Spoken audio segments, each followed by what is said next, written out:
First things first, what do you think of the new cap? Stackers Club Worldwide. At the bottom it says GymPin Full Stack or GTFO, which is a sort of sub-brand I'm playing with at the minute. I'm really liking how these are coming out, but we're going to get them on caps, hoodies, joggers, t-shirts, etc, etc.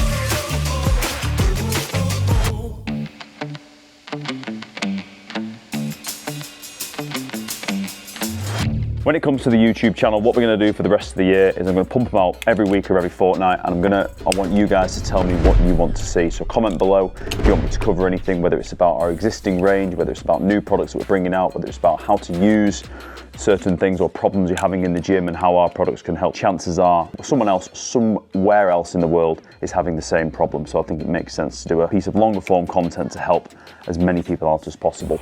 So this video is going to be about what products I would have in my home gym if I was building a home gym in 2026, and I'm going to start from cheapest to most expensive. The first one is going to be very simply our seat belt. I think the product that gives the most bang for buck is the humble seat belt. Why do I say that? Well, for only $20, $25, you can pick yourself up a product which will revolutionize leg day. So it will revolutionize leg extensions, seated hamstring curls, seated dips, even things like Nordic curls. I've seen people use this where they seatbelt their ankles around a bench, and then you can do, you know, Nordics where you lean forward and the hamstrings pull you back in. Absolutely savage hamstring movement, and something that is a very easy way to smoke the hamstrings when you've got limited equipment. And the seatbelt makes all of those movements 10 times better. If you were going to do something like a leg extension, then what you would do, they are one size fits all, and what you would do is put it around the base of the seat, crank it tight, and then it will concrete your ass and your hips in place, meaning that you can just focus on contracting the quads in the case of the leg extension, and the hamstrings in the case of the seated hamstring curl. On something like a seated dip, or on all of those movements actually, as you're getting stronger and stronger, the limiting factor becomes maintaining body position. So on a leg extension, for example, as you're getting heavier, the weight, and you're working your way down the stack, the weight wants to pull you out of the stack, and maintaining that body position by gripping with your hands to pull yourself into the seat can become the limiting factor. All of that is eradicated with the seat belt. Now, I've been using mine for about 2 years or something like that. When I don't have it in my gym bag, I instantly regret it rather. They make such a difference, and I would happily go on record and say that these have the most bang for buck of any of our products. That's how confident I am. If you were building a home gym in 2026, I suspect you will have a barbell, and I suspect you will be planning on pulling some heavy deadlifts at some stage, in which case you are going to need a set of straps. Now, we brought out our leather lifting straps 18 months ago, and I tried them out and I thought, wow, in 15 years of lifting, those are the best straps I've ever used. So we had to add them to the range. So they come in black, brown, pink and leopard print. I personally quite like the more vivid colours, or the more extravagant colours, just because it's something different. But what are they then? They're made from real leather. They are double stitched for strength. Because they're real leather, they smell great. And it's details like that which I quite like. They smell great. And because they are real leather, the more you use them, the more they mould to your hand, the more they mould to your wrist, and the more they mould to the knurling on the bar, meaning that you are absolutely locked in once you strap yourself in with these. They've got the double length, so you can do either a single wrap around the bar or a double wrap around the bar. They've got a neoprene lining, so they're very comfortable on your wrist. You can chop a little bit off there if you wanted to. But they're the best straps I've ever used. And I heard something recently that made me laugh, is that there was a sponsored athlete that I was talking to who was sponsored by a company that made wrist straps, and he still preferred to use our GymPin wrist straps. If you're going to be tracking your training in your home gym, you're going to need a logbook, right? So I would highly recommend one of our GymPin logbooks. I spent a lot of time designing this. It's got everything you need in there to log a decent workout and keep progress monitored and controlled. So you put the date in, the session in, the body weight in. You've got 1, 2, 3, 4, 5, 6, 7, 8, 9, 10, 11, 12 rows for exercises, and then you can do up to 5 sets, and you can get your weights and your reps, and at the bottom you can add notes like cardio, time, etc., etc. So you can be sure to be making a note of the amount of cardio and how fast you're doing it, for example. Very, very good, very, very cheap, and make a big difference to your training so that you can actually stay on top of progress and make sure that you are progressively overloading in the gym. Once you've got yourself a cable machine, and once you have been progressing for some time, you will eventually be maxing out that cable machine, and you will eventually need to think outside the box in order to keep progressively overloading. It is at that stage that you will need to get yourself one of the GymPins. Now, this is the polished version. As you can see, they come out of the box absolutely impeccable.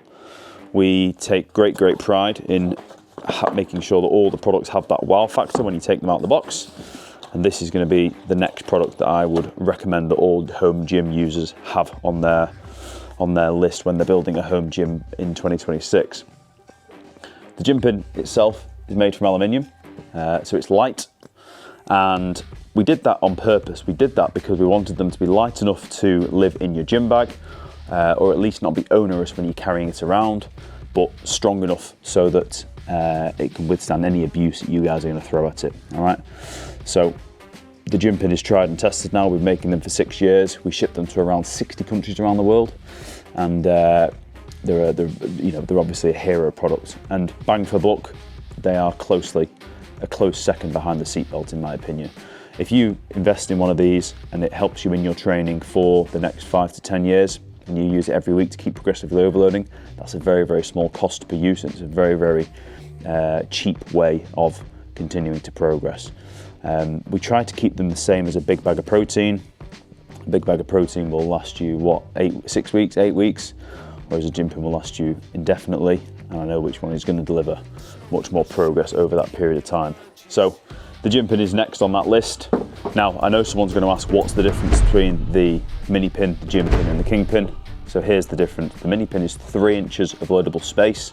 The GymPin, the original GymPin, is 6 inches of loadable space, and we brought that out because we brought out the KingPin, which is 8 inches of loadable space, when you guys were telling us that you were maxing out the GymPin and you needed a way to add more weight.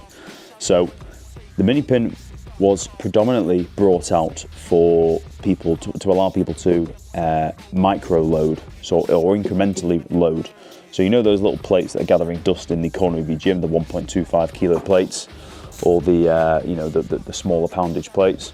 When the jumps in the stack are too great, you can grab the MiniPin, stick it in, grab a little plate, stick that on top, and you can keep progressively overloading in a manner that, or in a fashion that continues to stick to your rep range. All right. So on things like lateral raises, where you're doing it with a cuff or with a D handle, you may find that the jumps in the stack are too great. Grab your MiniPin, stick it in, grab an incremental plate, and you can keep progressively overloading. The GymPin, I think if you come to this page, you know what these do by now. And then the KingPin is the GymPin, but on steroids. They come in 10 millimeters only because we wanted them as strong as possible. We've had a lot of people commenting that they've maxed out the GymPin and they've now moved on to the KingPin. We say on the website that you can add about 3 45-pound plates or 20 kilo plates to the GymPin, and we say typically you can have 4 plates to the KingPin, so do bear that in mind. It only comes in 10 mil, so if another person asks me if the KingPin comes in 8 mil, I think I'm going to lose my mind. So the product that I'm going to talk about next is a product that I have called the most versatile cable attachment on the market, and that is a hill that I will die on, all right? I'm going to talk about our 30-inch Holy Bars. Now, the Holy Bar bit, or the name the Holy Bar, refers to this big hole in the middle, okay? Now the Holy Bar is an amalgamation of our T-bar attachment and our D-handlebar. So the D-handlebar came 4 or 5 years ago, and what the D-handlebar allowed you to do is you could add D-handles or any other cable attachment, such as single tricep ropes, to these holes, and you would have an exercise which perfectly lined up with your individual biomechanics, meaning that you could do bicep curls, tricep extensions, lat pullovers, a whole plethora of different exercises, all from one bar. Then people started saying, people started asking us rather for an attachment to do T-bar rows, which we then brought out the T-bar attachment. And then we looked at them and thought, there must be a way that we can do both here, or do 2 things in one. which is why we added this hole. And this hole, if you imagine, you put over the end of a barbell, you add the D handles, and then you can do T-bar rows, which is a fantastic upper back movement and one which allows you to really smash the upper back to bits. It's much, much better than doing a T-bar row with that traditional V-grip, which you see in many, many gyms around the world and home gyms around the world. And yeah, so you can do 6 or 8 exercises from one simple bar. And for gyms where space is at a premium, or a home gym or a small commercial facility, these are an absolute essential purchase. They come in 20-inch and 30-inch. They come in a textured black finish, or they come in a raw stainless steel finish, which is absolutely sick. So I'm confident you're going to absolutely love them. Now, if you are starting a home gym in 2026, it's likely that you're going to have some sort of squat rack / jammer arm setup. They're extremely common in home gyms and garage gyms, especially in the US. And this is exactly why we brought out our adapters. So if you were building a home gym or a garage gym in 2026, the likelihood is you would have some sort of jammer arm set up on your shopping list. Now, jammer arms are fantastic, but they do have their limitations. One of the limitations is that quite often the jammer arm moves in a simple singular plane of motion up and down, and that's not ideal for things like chest presses, rows, etc., etc. You want something that's free moving, okay? And this is exactly why we brought out our adapters. So our adapters are brand specific, so they work with obviously individual brands like the Rogue, the Rep, the Titan, the Bells of Steel, etc., etc. And we're continuously adding more brands to that catalogue. So if you want to help us design some adapters for your jammer arms, then please do get in touch and you can help us prototype them. But what they do is they allow you greater ranges of motion with your jammer arms. If you scroll back on our Instagram, you'll see lots and lots of videos of them being used for things like converging chest presses, for things like one arm rows, for things like converging shoulder presses. They're a fantastic addition to any jammer arm setup. They come in a gloss black finish. They've got all of the hardware installed, and they're a fantastic addition to any garage gym setup in 2026. They also work well with the Vendetta adapters, which are a very popular addition to any home gym, which is why they've made the list for home gym additions for 2026. And then one more addition that I would recommend you guys consider when you're building your home gym is our hitch pins. These are the version 2s. Now the difference between the version 1 and the version 2 is that the version 2 simply has much stronger magnets. And these are really a way to really sex up your home gym, so you can see how strong that is. That's not coming out. And this will just replace your normal hitch pin. They come in 5/8 and 1/2 inch, and you obviously they work very well with the adapters, as you can see here. They come in a raw stainless steel mottled finish, which is very, very nice. And as with all the GymPin products, the end is designed to look like a barbell. So it's got a recessed gel resin sticker, and it's got chamfered edges, and that is designed to resemble a barbell. So there we have it, guys. Those are several products that I would recommend if you are considering building a home gym in 2026. If you'd like me to break down or go through any other products, please do comment below. Don't forget to like, don't forget to subscribe, don't forget to share. If you'd like to see another content, please do get in touch and give me some suggestions, and I'll make it happen. I'll see you in the next one, guys.